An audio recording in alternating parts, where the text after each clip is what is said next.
Hi friends, இன்றைக்கி நம்ம சேனலில் பிரியாணி செய்ய போகிறோம். யாருக்கெல்லாம் பிரியாணி ரொம்ப பிடிக்குமோ அவங்களாம் நம்ம சேனலை சப்ஸ்கிரைப் பண்ணிடுங்க. பிடிக்காதவங்க ஏன் பிடிக்காது அப்படிங்கிறத கமெண்ட்டில் சொல்லுங்கள். எந்த ஒரு பிரியாணி உங்களுக்கு பிடிக்கும்னு கமெண்ட்டில் சொல்லுங்கள். இப்போ நான் அடுப்பில் குக்கர் வச்சுட்டு அதில் கிராம்பு, பட்டை, கிராம்பு, அப்புறம் ஏலக்காய் போட்டு எண்ணெய் ஊற்றி வெங்காயம் ஸ்லைஸாக நறுக்குனதை போட்டேன். இப்போ நல்லா மிக்ஸ் பண்ணி வெங்காயம் கோல்டன் கலர் எடுத்துக்கலாம். இப்போ ஒரு ஜார் எடுத்து வச்சு அதில் சின்ன வெங்காயம் நல்லா உரித்து கழுவி, அதுக்கப்புறம் 2 பச்சை மிளகா அதையும் நல்லா கழுவிட்டு, கொஞ்சம் தக்காளி ஸ்லைஸாக நறுக்குனதை எடுத்து அதில் போட்டு அரைச்சிக்கலாம். அது ஒரு பேஸ்ட்டாக அரைச்சி நம்ம குக்கரில் போட்டுக்கணும்.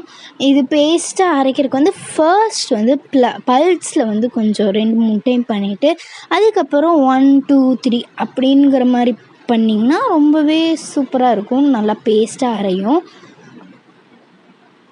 இஞ்சி பூண்டு பேஸ்ட் நம்ம போடுறதுக்கு கண்டிப்பாக தேவைப்படும். ஸோ அதையுமே அரைச்சி வச்சுக்கலாம்.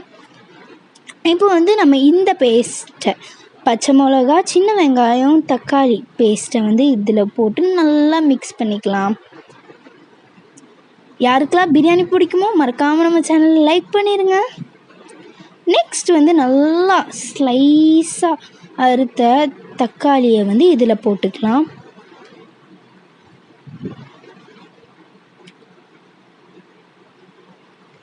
இது ரொம்ப டேஸ்டியாக இருக்கும். பிரியாணினாலே டேஸ்ட்டு தாங்க.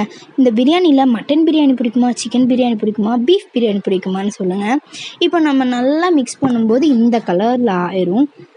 ஸோ செம்ம டேஸ்டியாக இருக்கும். பார்க்குறக்கே சூப்பராக இருக்கும். செய்யும்போதே ஸ்மெல் அவ்வளோ சூப்பராக வருங்க. இப்போ நல்லா இந்த மாதிரி நான் டேப் பண்ணுற மாதிரி டேப் பண்ணும்போது கொஞ்சம் நல்லாவே டேஸ்டியாக இருக்கும். இதுக்கப்புறம் ஒரு 4 ஸ்பூன் இஞ்சி பூண்டு பேஸ்ட் நான் போடுறேன். நீங்கள் 5 ஸ்பூன் இல்லை 3 ஸ்பூன் வேணாலும் போட்டுக்கலாம். அது உங்களோட டேஸ்ட் எவ்வளோ பொறுத்து. அதை போட்டுட்டு நல்லா மிக்ஸ் பண்ணி எடுத்துக்கோங்க. நல்லா மிக்ஸ் பண்ணிக்கிட்டே இருங்க. இதுக்கப்புறம் நம்ம பவுடர் இன்க்ரீடியன்ட் போடுறோம். பவுடர் இன்க்ரீடியன்ட் மிளகாத்தூள், உப்பு, கரம் மசாலா. இது மிளகாத்தூள், உப்பு, கரம் மசாலாவோட குவான்டிட்டி உங்களோட இஷ்டம்தான். எவ்வளோ காரம் சாப்பிடுவீங்க அதை பொறுத்து நீங்கள் போட்டுக்கலாம். நெக்ஸ்ட் நல்லா வேக வச்ச மட்டன், தனியாக வேக வச்ச மட்டனை எடுத்து இதுக்குள்ளே போட்டுக்கலாம்.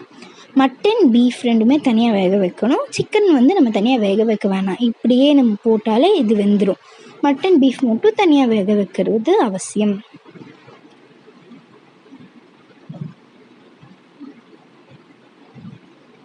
அதுக்கப்புறம் தண்ணி எடுத்து நம்ம அடுப்பில் ஊற்றிக்கலாம்.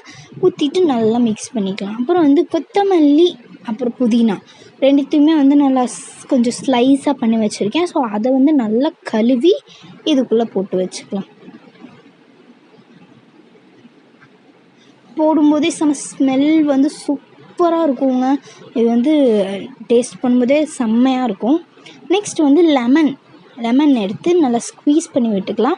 லெமன் ஜூஸ் தனியாக வச்சுருக்கீங்கனாலும் நீங்கள் எடுத்து ஊற்றிக்கலாம். அப்புறம் தயிர் 1/2 கிளாஸ் அதை ஊற்றி நல்லா மிக்ஸ் பண்ணிக்கோங்க.